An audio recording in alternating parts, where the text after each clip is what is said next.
ഇന്ത്യയിലെ CPM-ൻ്റെ സ്ഥാപക നേതാക്കളിൽ അവശേഷിക്കുന്ന ഒരേ ഒരു കണ്ണിയാണ്. 1964 അവിഭക്ത കമ്മ്യൂണിസ്റ്റ് പാർട്ടിയുടെ നാഷണൽ കൗൺസിലിൽ നിന്ന് ഇറങ്ങി വന്ന് CPIM-ന് രൂപം കൊടുത്ത നേതാക്കളിൽ ജീവിച്ചിരിപ്പുള്ള ഒരേ ഒരു കണ്ണിയായിരുന്നു സഖാവ് VS. 8 പതിറ്റാണ്ടിൽ അധികകാലം കേരളത്തിൻ്റെ രാഷ്ട്രീയ മണ്ഡലത്തിൽ നിറഞ്ഞു നിന്ന അതികായനായ ഒരു വിപ്ലവ നക്ഷത്രം പൊലിഞ്ഞു പോയിരിക്കുന്നു എന്നുള്ളതാണ് VS-ൻ്റെ വേർപാടോടുകൂടി സംഭവിച്ചിരിക്കുന്നത്. ഇത്രമാത്രം കേരളീയ സമൂഹത്തിൻ്റെ മനസ്സിനെ ആഴത്തിൽ സ്വാധീനിച്ച രാഷ്ട്രീയ നേതാക്കൾ വളരെ വളരെ കുറവാണ്. സഖാവ് VS അക്ഷരാർത്ഥത്തിലൊരു പോരാളിയായിരുന്നു. VS-നെ ഓർമ്മിക്കുന്ന ഘട്ടത്തിൽ ഇവിടെ പ്രത്യേകിച്ച് എന്നെപ്പോലുള്ളവരുടെയൊക്കെ ഓർമ്മയിൽ വരുന്നത് ഈ ഭൂസമരത്തിൻ്റെ കാലഘട്ടം. ആ സന്ദർഭത്തിൽ മിച്ചഭൂമി സമരം, കുടികിടപ്പ് സമരം, ഇതെല്ലാം ആളിപ്പറന്ന ഘട്ടത്തിൽ അക്ഷരാർത്ഥത്തിൽ കേരളത്തിലുടനീളം ഓടി നടന്ന് ഒരു തീപ്പന്തമായിട്ട് തന്നെ സമരമുഖങ്ങളിൽ ആവേശകരമായ നേതൃത്വമായിരുന്നു സഖാവ് VS. കോഴിക്കോട് ജില്ലയിൽ അമ്പായത്തോട്, അതുപോലെ തോട്ടക്കാട് തുടങ്ങിയ പ്രധാനപ്പെട്ട മിച്ചഭൂമി സമര കേന്ദ്രങ്ങളിലെല്ലാം സഖാവ് VS അക്കാലത്ത് വലിയ നിലയിൽ സമരമുഖത്ത് നായകസ്ഥാനത്ത് നിന്നുകൊണ്ട് പങ്കുവഹിക്കുകയുണ്ടായി. മാത്രമല്ല, ഏറ്റവും പ്രധാനപ്പെട്ട മറ്റൊരു കാര്യം, കേരളത്തിൽ തന്നെ ഏറ്റവും ശ്രദ്ധിക്കപ്പെട്ട ഒന്നായിരുന്നു പഴയ നാദാപുരം സംഘർഷങ്ങൾ. 1972-74 അവിടെ സംഘർഷങ്ങൾ ആരംഭിച്ചത്. ഏറ്റവും വലിയ സംഘർഷങ്ങളും അതുപോലെ തന്നെ മാസങ്ങളോളം നീണ്ടുനിന്ന ഒരു ഭയാനകമായ അന്തരീക്ഷവും 1988 അവിടെ നിലനിൽക്കുകയുണ്ടായി.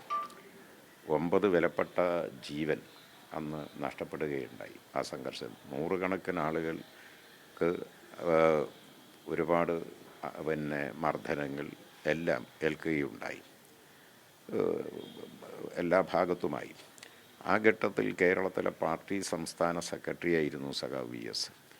1988 ഒക്ടോബർ മാസത്തിൽ ഈ സംഘർഷങ്ങൾ ആരംഭിച്ചപ്പോൾ അതിനെ തുടർന്ന് ആദ്യഘട്ടത്തിൽ ഇടവിട്ട ദിവസങ്ങളിൽ സംഘർഷങ്ങളും അതുപോലെ 1-2 കൊലപാതകങ്ങളും നടന്നു.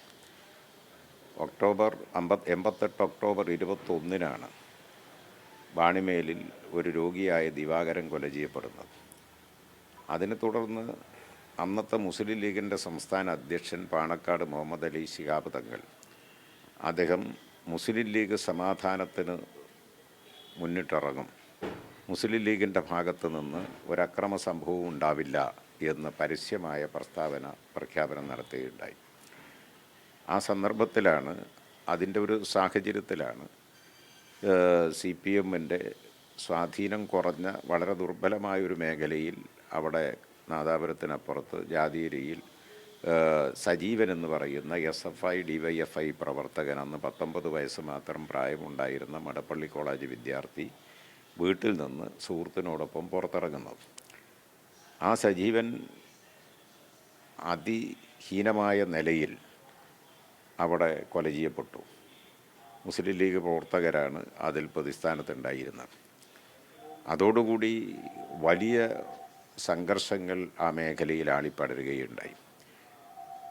അന്ന് തന്നെ സംഘർഷങ്ങൾ, പല വിധത്തിലുള്ള സംഘർഷങ്ങൾ ആളിപ്പടരുകയും 2 പേർ ആ സംഘർഷങ്ങളിൽ വിലപ്പെട്ട ജീവൻ 2 പേർക്ക് നഷ്ടപ്പെടാൻ ഇടയാവുകയും ചെയ്തു. പിറ്റേ ദിവസം ഇവിടെ CPIM-ൻ്റെ ജില്ലാ സമ്മേളനം, കോഴിക്കോട് ജില്ലാ സമ്മേളനം കോഴിക്കോട്ട് ആരംഭിക്കേണ്ടതാണ്. അന്ന് DYFI പ്രവർത്തകനായിരുന്ന ഞാനും അതുപോലുള്ള അവിടുത്തെ പാർട്ടിയുടെ പ്രധാനപ്പെട്ട സഖാക്കളും എല്ലാം പ്രതിനിധികളായി ജില്ലാ സമ്മേളനത്തിൽ പങ്കെടുക്കേണ്ടതാണ്. ഞങ്ങൾക്ക് പ്രധാനപ്പെട്ട കുറച്ച് പേർക്ക് അന്ന് DYFI പ്രവർത്തകനൊക്കെ ആയിരുന്ന എനിക്കൊന്നും സമ്മേളനത്തിൽ ഈ സംഘർഷം ലഘൂകരിക്കാനുള്ള സമാധാന പരിശ്രമങ്ങളിൽ ഏർപ്പെടാനുള്ള പാർട്ടി നിർദ്ദേശത്തിനനുസരിച്ച് അവിടെ തന്നെ നിൽക്കേണ്ടി പോകും. പക്ഷേ സമ്മേളനത്തിന് ഉദ്ഘാടനത്തിനായി ഇവിടെ എത്തിച്ചേർന്ന പാർട്ടി സംസ്ഥാന സെക്രട്ടറി VS ഞങ്ങളോട് അടിയന്തരമായി കോഴിക്കോട്ടെത്താൻ അന്ന് നിർദ്ദേശിച്ചത് ഇപ്പോഴും ഓർമ്മിക്കുന്നു. കാലത്ത് ഞങ്ങളിവിടെ എത്തിച്ചേർന്നു. അന്ന് എൻ്റെ ഓർമ്മ ഇപ്പോഴും എൻ്റെ മനസ്സിൽ തങ്ങി നിൽപ്പുണ്ട്. തലേദിവസം വൈകിട്ട് സഖാവ് സജീവൻ, പരിക്ക് പറ്റിയ സജീവനെ വടകര ആശുപത്രിയിലേക്ക് കൊണ്ടുപോകുമ്പോൾ ഞങ്ങളുടെ മടിയിലിരുത്തിയാണ് വാഹനത്ത് കൊണ്ടുപോയത്. ഷർട്ട് മുണ്ടൊക്കെ ചോരയായത്. വഴിയിൽ വെച്ച് സജീവൻ അന്ത്യശ്വാസം വലിക്കാനിടയായി. ആ ഡ്രസ്സോടുകൂടിയാണ് VSൻ്റെ നിർദ്ദേശമനുസരിച്ച് ഞങ്ങളിവിടെ വന്നത്.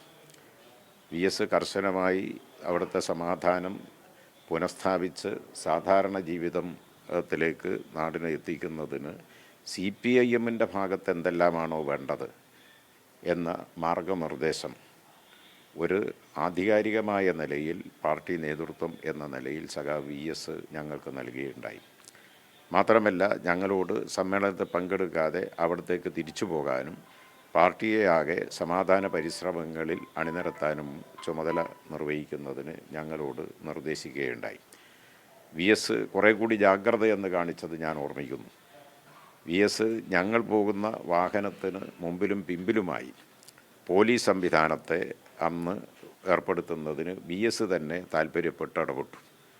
VS ഞങ്ങളോട് പറഞ്ഞു, ഇത് അവിടങ്ങളിലേക്ക് പോകുമ്പോൾ എന്തെങ്കിലും ആരെങ്കിലും എവിടെന്നെങ്കിലും നിങ്ങളുടെ വാഹനത്തിനൊരു കല്ലേറ് നടത്തിയെന്ന് വന്നാൽ അതുപോലും അവിടെ സംഘർഷം ആളിപ്പടരുന്നതിനിടയാവും.